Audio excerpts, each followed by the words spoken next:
going on. I think you were actually done with this part, right, till here. So I want you guys to take the notes from here. From the following points should be considered while designing a software. Till 1, 2, 3, till here, right? So 1, 2, yeah. Start taking the notes for these two, and when you're done, let me know. Okay?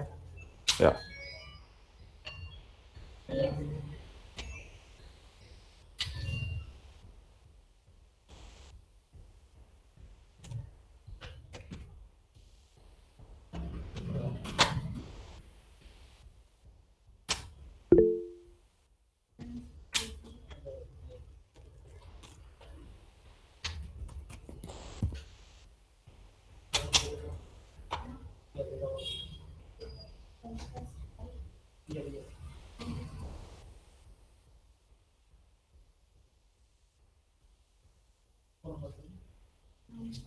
Hello?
Yeah, is it done, guys? Hello?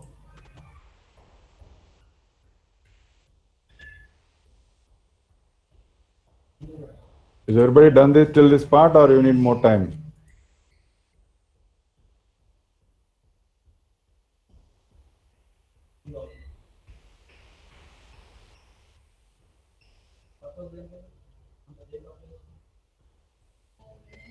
Hello?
ఇలాంటి ఒక్క deep source volcanic eruption జరగలేదు, కానీ general volcanic explosion జరుగుతాయి. అయితే volcanic eruption ద్వారా surface పైకి వచ్చిన డైమెట్స్ ని మైనింగ్ చేసి వెలికి తీస్తారు. అంతేగాని 200 కిలోమీటర్ల లోపల ఉన్న డైమెట్స్ ని కాదు. నిజానికి ఇప్పటివరకు మనం 12 కిలోమీటర్ల నుంచి ఎక్కువ లోపు తప్పలేకపోయాం. అలాంటిది 100 కిలోమీటర్లు తప్పడం సాధ్యపడదు. దయచేసి ఉపయోగ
Okay, guys.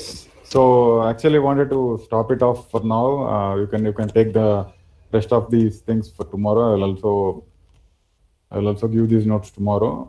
For now, we're actually falling short of something from the first chapter. Actually wanted to cover an important topic, which is called as unified process model. This is actually coming from the first chapter. So I'll quickly go. I mean, this is actually a small topic. I'll quickly go through it, or like quickly give a glance, so that after discussing, if we have any time, we will take the notes for the rest of these. If we don't have time for today, then we can take the notes tomorrow. Okay. Okay, guys. So let me just go through it. This model is called as unified model, or unified process model, or rational unified process model. This can be, you can call it as UP model, you can call it as RUP model. So all of these are same, right? So coming to the definition.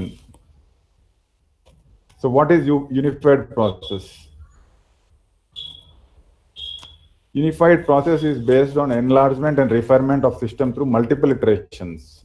So multiple iterations is something which is going to be very important in each and every phase, because this unified process model is not like going through one iteration, taking the feedback from one iteration, adding on the new features for the next iteration, then going on, so on and so forth. This is not in that way. What you do is, like, there are actually 4 phases: inception, elaboration, construction, and transition. You go through each and every phase. In each and every phase, you have your own iterations. Again, when I say iterations is something you'll actually kind of like work on. Construction, again the same things, which we have actually done in the RUP model before, right? Or even in waterfall model. What all we were looking in our waterfall model were right from the initial stages, right from requirement stage till the deployment stage. So each and every stage, again, it's going to be, you actually take the example, you actually take the initiation of each and every stage. You see here, modeling, requirement, analysis and design, implementation, test, deployment. Again, the same thing. For each and every iteration, when you go into inception, when you go into elaboration, when you go into construction, and when you go into transition, when you go into these 4 stages, what are you going to consider? Analysis, design, coding, testing, deployment. For each and everything have got its own analysis, design, coding, testing, and deployment. So if you see this diagram, you will get the clear understanding of how the processes are going to work in this. The beginning stage, inception, elaboration, construction, and transition. In the inception, first of all, let me, just before going into this diagram, let me just go through each and everything. Like what does inception mean? What does elaboration and what the rest of things mean? Right? So when in unified modeling, what you do is like, usually these kind of models will be implemented for some sort of medicinal purposes. Like if they are designing any application uh, uh, for claiming any insurance, or like for creating an application for medical insurance, or if there is any age limit, sort of like age limit, or sort of like the package, which, see, when it comes to medical insurance, we actually go through the packages, right? This kind of insurance covers only this much of amount. This kind of insurance covers only this much of amount. So it's all going to be like, it's all going to be, there is actually going to be difference in each and every package, right? So when we actually, just hang on for a second.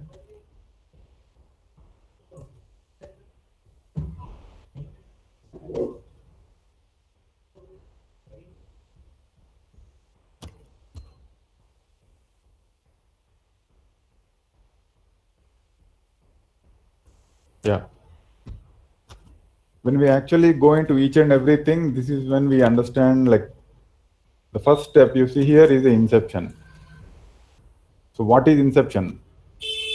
Inception is the first and the shortest phase in the project.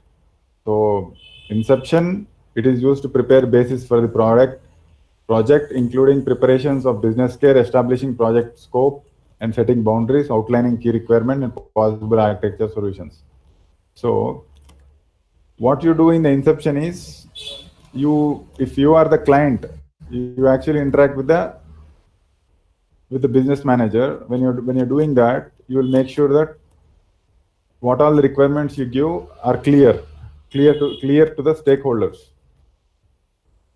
And with no clear goals and vision, the project is likely doomed to fail. So it's very much important to be clear about what you're trying to say. At this scenario, it is better to take the pause at every beginning of the project to refine the vision and goals. So this inception phase gives you a lot of time. You'll have ample time to take the decision making, go for decision making, and like if you want to give the requirements, you can actually you'll actually have to take time. Like it is going to be like for each and every uh, if you want to give some sort of input, it has to be. I mean, see, you don't want the business manager to ask you again and again. So this is what it says. The project vision and goals are supposed to be clear to the stakeholders in the inception phase. Okay. And next, coming to the elaboration. Just hang on, just 1 second.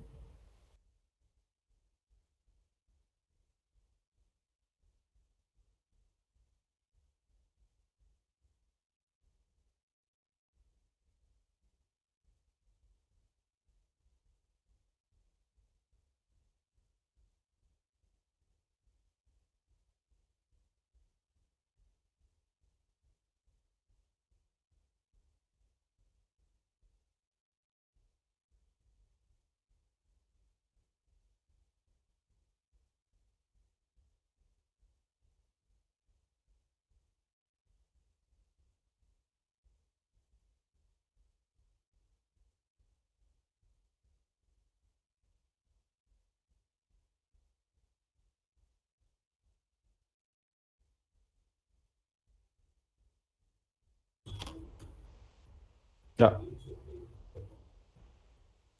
You see here, next coming is elaboration. During this phase, the project team is expected to capture the majority of system requirements. In the elaboration, this is where you actually go to the next step. After taking the requirements, you actually wanted to make a design, or design is something which we actually discussed yesterday. I gave you all the factors of what the design is supposed to be, which I've actually discussed in the previous class. So when we are going for any sort of design, there are some sort of designs called as use cases. We actually go for class diagrams, package diagrams, deployment diagrams, and we create plans, right?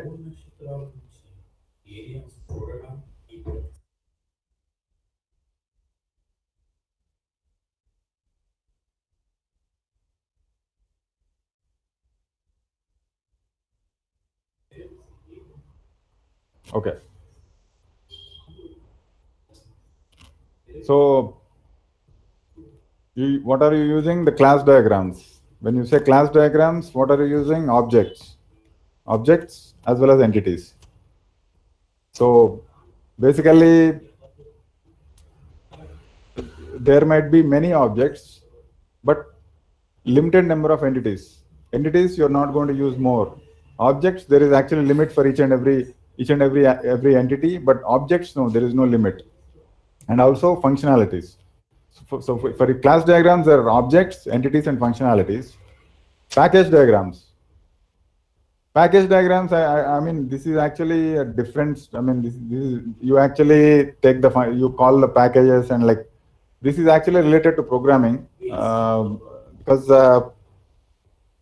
you usually when you install Java or any other programming language like .NET or anything, you actually try to call the packages. You actually use the packages, and you actually wanted to make sure that everything falls into those packages, right? So see, if you check all the packages, for example, if you want me to describe clearly about what the packages are, I actually have to go dig deeper into the advanced Java. If you guys have heard something about Maven technologies, or something called as struts, something called as Spring, IO exceptions, Spring. No, right? I don't think so, because I mean, because usually in this engineering phase, you actually only go through the initial part of Java. Advanced, I don't think you guys have actually gone through the advanced Java. So I can clearly describe about what packages are and how you make use of all the packages. Just before writing any code, you actually try to import the data. Like, you import these packages before, like which package you want to use. So these package diagrams are basically for bigger codes and all those, but not for the basic stuff. So if you're writing pages and pages of code, and you actually don't want to reuse the code again and again, you actually call in the packages right in the beginning of the code, like be it like Maven or Spring, or when you're using JVMs, Java Virtual Machines. And to create a plan and cost estimate achievement, and this is actually all about the elaboration phase. And packages, class diagrams, use case is actually discussed. You actually shown you what use case design is going to be. Use case is something where there is going to be user, and he's going to be assigned to responsibilities. So everything is going to be step-by-step process. For example, if person is drawing anything from the ATM machine, there's going to be user. User is going to be associated with all his duties. First, the user goes into the ATM, puts in his card, and then withdraws the amount, and then he's going to take the receipt of the printout, and then he's going to come back, right? This is actually all the step-by-step process of the responsibilities of the person, right? So the person who is in the left-hand side is also called as an actor, and he is also called as a use case, right?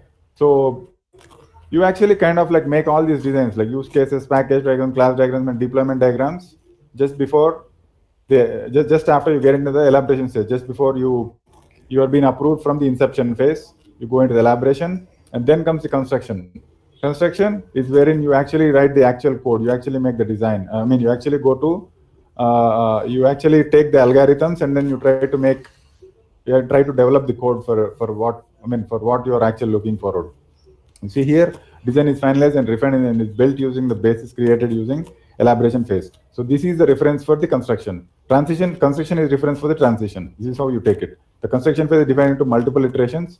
So this is not only the construction phase, guys. Construction phase, it says construction phase is divided into multiple iterations, but each and every phase is divided into multiple iterations, not just construction phase, not like earlier designs or the earlier models, right? The final iteration of construction phase releases fully completed system which is to be deployed during transition phase. So once the code is been done, then you go for the transition phase.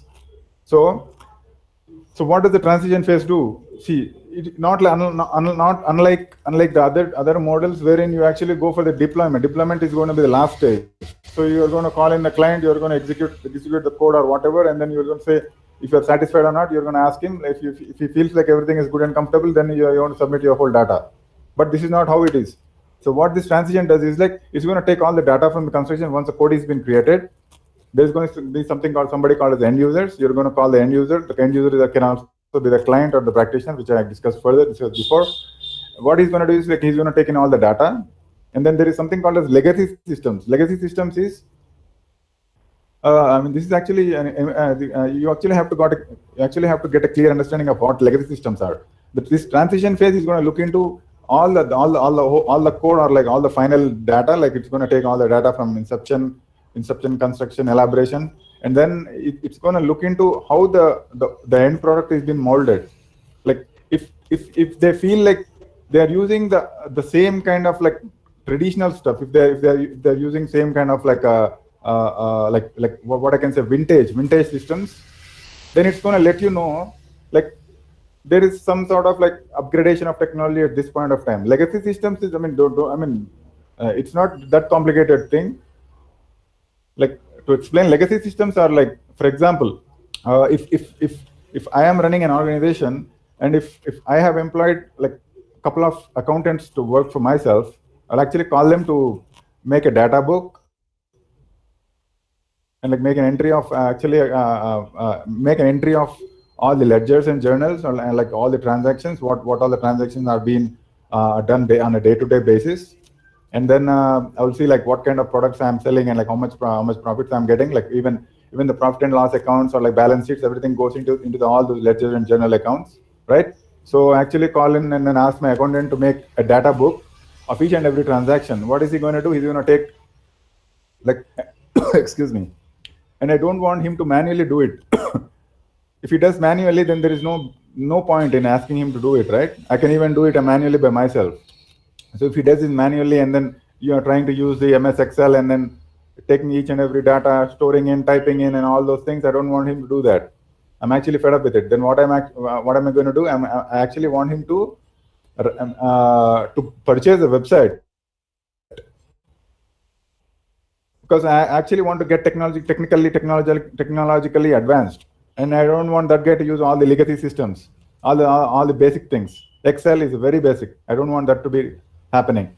Probably even if he purchases something from Tally, in Tally there is an accounting software. Actually, if I want him to be faster and quicker, I want him to get those Tally softwares, and then bring in the data, merge the data, or like if there is any chance, try to blend the data, and then in the end, I actually want him to give me the end results. Like I want him to show me like the whole dashboard wherein what like it has to reflect like how much like what kind of information he gathered in the month of May, in the month of April, in the month of March. Like I want it like in month-to-month basis. Like with one click, I actually wanted to see how my performance of my organization is being in the past 6 months or like for next financial year or for the previous financial year or for the next fiscal year or for the next fiscal year, what are the deficits and what are the upbringings from the previous what I can say like previous financial years and all. So with just one click, I actually wanted to get all the information, the whole lot of information. So that's what I want my accountant to do. So that is where I actually want him to get upgraded, which actually saves my time, his time, and which also looks good. Like when you see something called as dashboard, it's kind of like a feel-good factor, right? Like you see everything on one click. You can see the pie charts, like bar diagrams. You can compare the years. You can compare. You see here, what you see here. This is kind of like a dashboard. You see here the data. 1983, what happened? Civilian agencies, 1988, what happened? There are no details here. 2000, 2004. This is how the dashboard is going to look like. That's what I was trying to say when I was trying to refer the legacy systems, right? So this is going to let you know if there is needed, if there should be an upgradation of your systems. And then you're going to look into it. You're going to see how the user trainings are, and then you'll try to change. You'll try to modify. Because if you feel like it's going to be time saving for you, if it's going to be cost effective, you don't want to employ those old systems, right? Right? Okay. So this is pretty much about this. You see here, inception, elaboration, construction, and time. These are only the 4 stages for the unified process modeling, and which you also call as RUP model.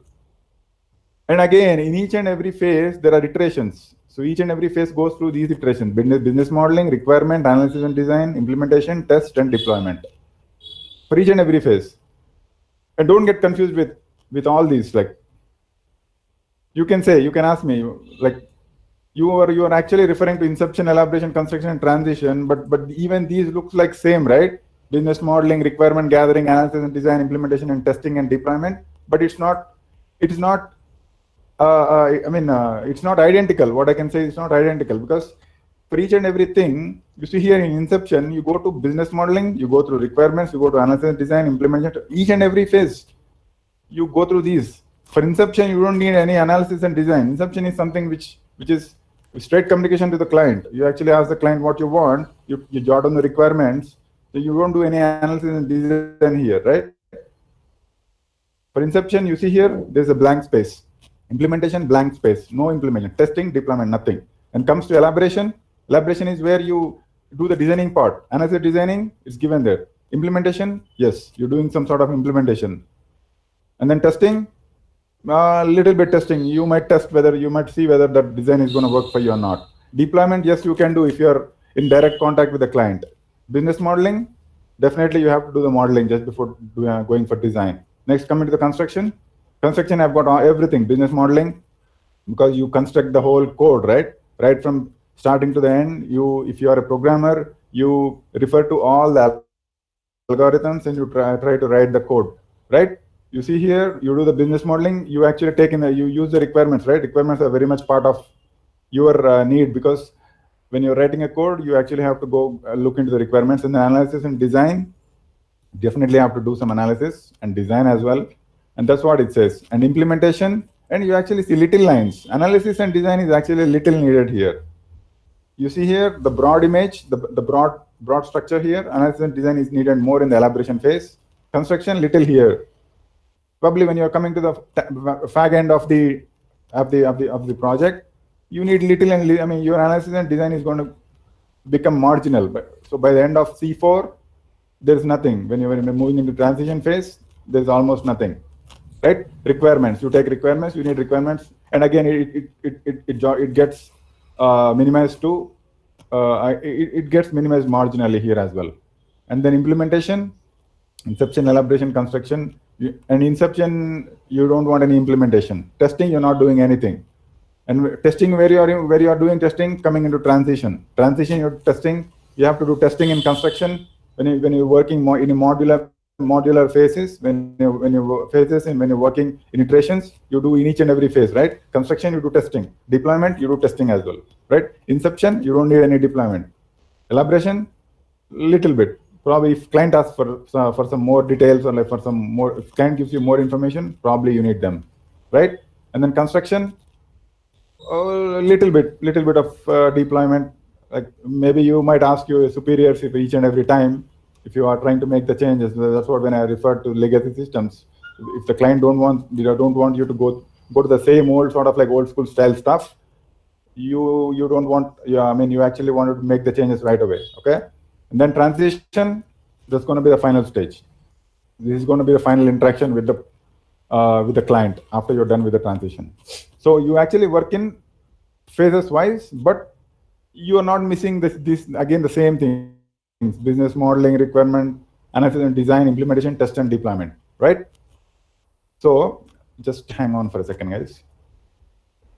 Yeah, so just give me a second. Yeah. So what I was trying to say is, like, when I was referring to this model, this model, even when I'm talking about the advantages or disadvantages, this model has got its own advantages. Advantages, you actually work, like, you actually spend a lot of time for these projects, because inception for each and everything, you actually it's going to be like double filtering, right? You actually work on each and every requirement in each and every phase, right? So you employ a lot. I mean, you actually invest a lot of time, money, energy, and efficiency when it comes to UML, unified modeling. But the biggest disadvantage is for smaller projects, you don't want to spend a lot of time, right, for each and everything. This is only good for the bigger projects.